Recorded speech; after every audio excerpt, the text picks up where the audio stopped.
नमस्कार. सगळ्यात उंच गवताच्या मागे मी उभी आता. हे बांबू आहे. एक प्रकारचं गवत आहे ते. गहू, तांदूळ, मका या फॅमिलीज पैकी हे एक आहे.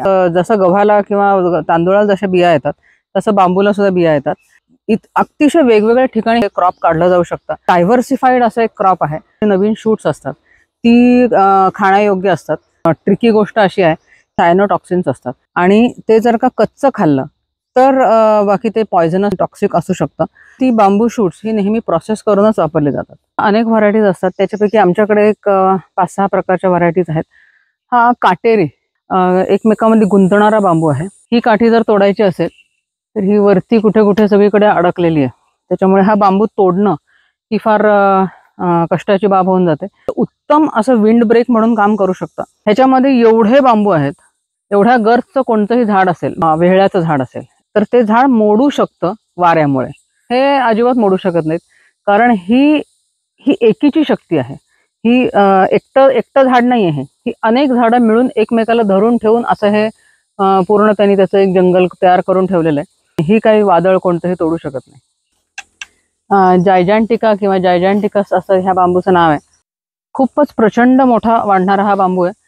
अतिशय फास्ट ग्रोईंग झाडांपैकी हे बांबू हे एक वनस्पती आहे. फ्लावरिंग किंवा फुलोरा युनिक होणारी अशी एक घटना आहे. व्हरायटी प्रमाणे 40 वर्ष किंवा ते 150 वर्ष इथपर्यंत कितीही वर्षांमध्ये एकदा फुलं येऊ शकतात. एक फुलं आल्यानंतर ते बांबूचं जे ठोंब असतं ते मरून जातं. तर बांबूची जी फुलं असतात त्याला बिया येतात. बांबू राईस असं म्हणतात. शिजवून खाऊ शकतात, त्याच्या भाकरी बनवू शकतात. ते मास फ्लावरिंग असतं. बियांपासून लावलेला जो बांबू असतो तो 0 वर्ष त्याचं आयुष्य सुरू होतं. त्याला आपण रायझोम लावतो किंवा एखादी काठी लावतो, त्यावेळेला काय होतं की त्या बांबूचं जे वय असतं, त्याच्या जे त्या ठोंबाचं जे वय असतं ते त्या काठीला मिळतं. म्हणजे तो स्वतः जो मुख्य बांबूचं जे ठोंब आणि त्याच्यापासून निघालेली सगळी बांबूची ठोंब त्या सगळ्यांना एकाच वेळेला फुलोरा येतो आणि त्याच्यानंतर हे सगळी रोपं असतात ती सगळी मरून जातात. ही जी आहे ती सगळी त्याला आलेली फुलं आहेत. ही आता नवीन फुलं यायला सुरुवात झालेली आहे. अजून त्याला फुलोरा पूर्ण त्याचा उमललेला नाहीये. तर हे बांबू इथे लावून 2-3 वर्ष झाली आहेत, पण तरी सुद्धा त्याला फुलं आली आहेत.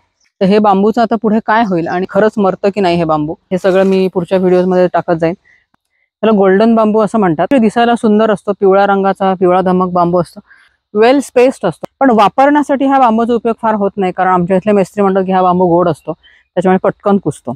जिवंत असताना हा बांबू दिसायला अतिशय उत्तम दिसतो. खूप मोठं शेत असेल किंवा खूप मोठी जागा असेल किंवा आमच्याकडे जसा आहे उतार, तसा उतार असेल तर जमीन धरण्यासाठी, वारा धरून ठेवण्यासाठी, विंड ब्रेकसाठी ही अतिशय बेस्ट जात आहे. बांबूच्या बेटाच्या थ्रू वारा जातो त्यावेळेला असा आवाज करत तो वारा जातो. त्याच्यामुळे थोडीशी भीती वाटू शकते. तो पाला खाली पडतो, त्याच्यामुळे खाली त्याच्या काही वनस्पती दुसऱ्या काही उगवू शकत नाही. आंब्याचं झाड प्रचंड मोठं झालं, ते किती जागा घेईल तेवढंच ते जागा घेणार आहे. पण बांबूचं जे बेट आहे ते किती जागा घेईल हे काही सांगू शकत नाही. ते अजून मोठं होत जातं, वाढत जातं. तर त्याच्यामुळे खूप मोठी जागा लागते त्याला. योग्य ठिकाणी योग्य वापर, सुजाणपणे केलेली लागवड, वनस्पतीचं जे पोटेन्शियल आहे हे योग्य पद्धतीने वापरलं जाऊ शकतं. कधीच मला असं वाटतं की कोणतीच वनस्पती अशी काही वाईट नाही, खूप इन्व्हेजिव्ह स्पीशीज आहे किंवा कोणत्याही वनस्पतीचं नाहीये. तर प्रत्येक वनस्पतीचा हे स्वतःची एक जागा आहे, स्वतःचा एक उपयोग आहे. आपल्याकडे किती जागा आहे, आपल्याकडे काय रिसोर्सेस आहेत हे बघून नेहमी झाडं लावणं हे महत्त्वाचं असतं.